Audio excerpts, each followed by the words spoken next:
want to establish the credibility of the 18. As stated in the legislation, sir. You're welcome to read it. You're welcome to read it. Credibility verification of the 18 individuals. Yun po who executed the joint application. So, kasi sir, you filed a complaint to the Ombudsman. The Ombudsman deputized us to conduct background and credibility verification for their proceedings. I just want to be able to execute the affidavit as part of the affidavit. Just wondering why she's definitely there should be There is basis, it will be revealed later. Kasi right now, as you can see, you're being, this is a semi-public forum, so we don't want to disclose that here. But it will be disclosed during the interview, which you are welcome to understand.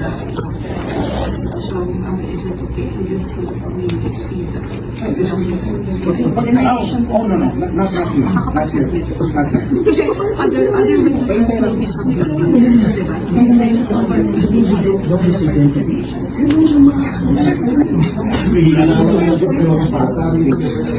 During the interview. I cannot show it to you right now. It's a picture of you.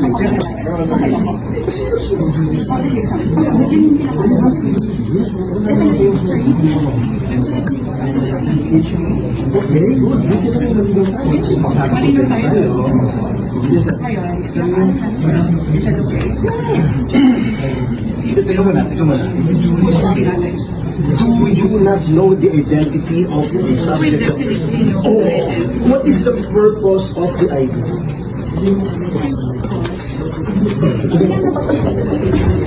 Hindi usapan yun ni Atty. Baligod. Oo, ikaw, sabi ko, Atty. Raimundo, meron ba kayong duda that this person in front of you is Secretary Mike Defensor? Wala po, wala po. Oh, already pala eh. Oh, tapos. So, can we leave now? Yes, sir. So, thank you. Thank you, sir. But sir, Thank let you me for just coming. make it clear, no? I just want to respond to the allegation earlier that we're investigating a non-crime. That's not true po. As you can see in the joint affidavit of the quote-unquote 18 Marines, may allegations po of graft and corrupt practices, bribery, and other crimes. So, hindi po non-crime ito. May crime po tayo ni-investigan. Okay, sagutin mo ko ngayon. Sagutin mo ko ngayon. Ipapatawag mo ba yung mga binanggit nila? O hindi? O hindi? Tell me now. Para tapos tayo. So alam natin kung non-crime o crime ito. Tell me, yes or no? Patatawagin mo ba yung mga binanggit nila? You tell me now. Let me speak. So we will have this interview Yes or no? now. Yes or no? No, yes or no? This is not a court. You can't do that, sir. Huh? So hindi nyo patatawag. Hindi kasi sinabi niya Let me non-crime. finish, sir. Sinabi niya non-crime. Sinabi mo hindi non-crime. So if you're investigating a crime, ang tinuturo ng mga 18 ay maaring, hindi ko sinasabing guilty, maaring gumawa ng krimen, ipatatawag mo ba? Just tell me, dumaldal ka na ng dumaldal hanggang gusto mo. Sagutin mo lang ako, oo hindi.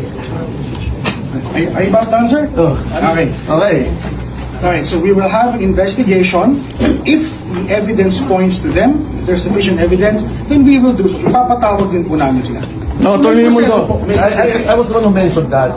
If you want to establish the identities of the Marines, including myself and my wife, Attorney Levy already stated the IDs were given downstairs and you can verify, and the serial numbers are with him.